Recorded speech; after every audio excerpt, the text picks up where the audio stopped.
Bienvenue sur votre chaîne préférée Akhbar al-Blad de Hassan Atlemsan. Il y a juste 3-4 heures, je vous parlais dans la précédente vidéo de l'impossibilité de l'amélioration des relations entre le Maroc et l'Algérie tant que le duo Chingriha et Tebboune sont encore vivants. Et bien dans cette vidéo, c'est de Nezzar, le général Khaled Nezzar qu'on va parler. Déjà beaucoup de rumeurs qui circulent sur son état de santé, que Hicham Aboud vient de sortir depuis 1 heure presque pour arrêter le montage de toutes ses vidéos de la journée pour mettre un live où il déclare que le général Khaled Nezzar est presque sur le lit de la mort. Hicham Aboud dit qu'il détient l'information du domicile du général Khaled Nezzar, certainement un employé qui sait qu'il n'aura plus de raison d'être à ce domicile, ce qui confirme que l'état de santé de Khaled Nezzar est très grave et que peut-être, comme dit Hicham Aboud à ses abonnés, il est en train de vivre ses dernières heures avant de quitter ce monde. Khaled Nezzar fait le lien entre la date d'aujourd'hui, le 5 octobre, et la date du 5 octobre 1988. Le 5 octobre 1988 où éclatait en Algérie une violente contestation qui allait accoucher de réformes politiques sans précédent. Un soulèvement populaire qui avait tout d'abord commencé à Alger, puis s'était étendu dans tout le pays. Et lors des manifestations, les participants s'étaient attaqués aux symboles de l'État, comme les propriétés du parti unique, le FLN, les mairies et les postes de police. Et les principales causes des événements furent la détérioration des conditions de vie, le chômage endémique, l'effondrement de l'économie, l'exclusion, la privatisation et la bureaucratie.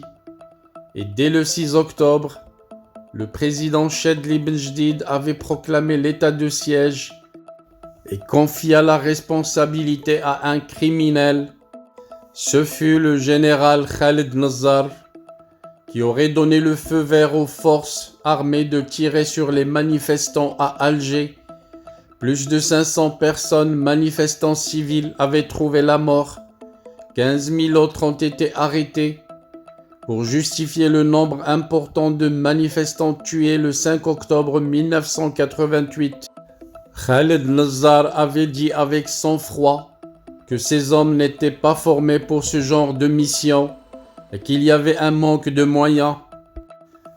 Un souvenir d'événements terribles et douloureux pour l'âme algérienne, pour tout le peuple algérien, et bien entendu pour enfoncer le doigt sur l'abcès qui fait trop mal au peuple algérien. Le duo Chingriha et Tebboune avait convoqué ce général tueur. Ils l'ont ressuscité après avoir quitté le pays depuis plusieurs années. Pire encore, ils ne l'ont pas ressuscité tout seul, mais ils avaient sorti de la prison son conjoint, le général Medien. Certainement ça va faire très mal au cœur à nos frères algériens, mais laissez-moi vous rappeler brièvement les performances de ces deux généraux, qui ont été d'ailleurs bizarrement honorés par des médailles dernièrement, justement par l'autre duo criminel, mais en plus faux, Chingriha et Tebboune.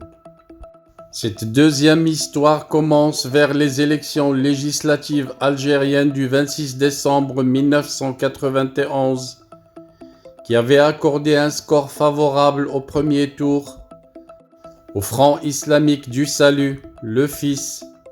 Nezzar et Toufiq l'ont très mal pris.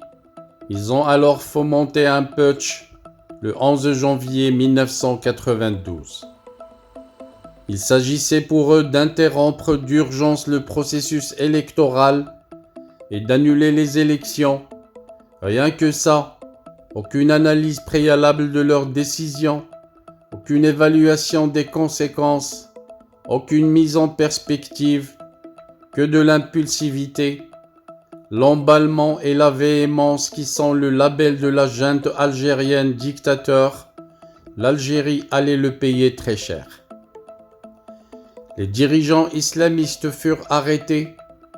Des dizaines de milliers de civils soupçonnés de sympathie pour le fils ont été raflés. Des milliers sont toujours portés disparus. Un très grand nombre a été déporté pour être parqué dans des conditions atroces, dans des camps dans le sud en plein désert. Certains qui n'avaient rien à voir avec le fils, mais qui avaient le malheur de porter une barbe, furent raflés eux aussi. Plusieurs sombrèrent dans la folie, dans la fournaise du désert. Tout a été déclenché par ce putsch.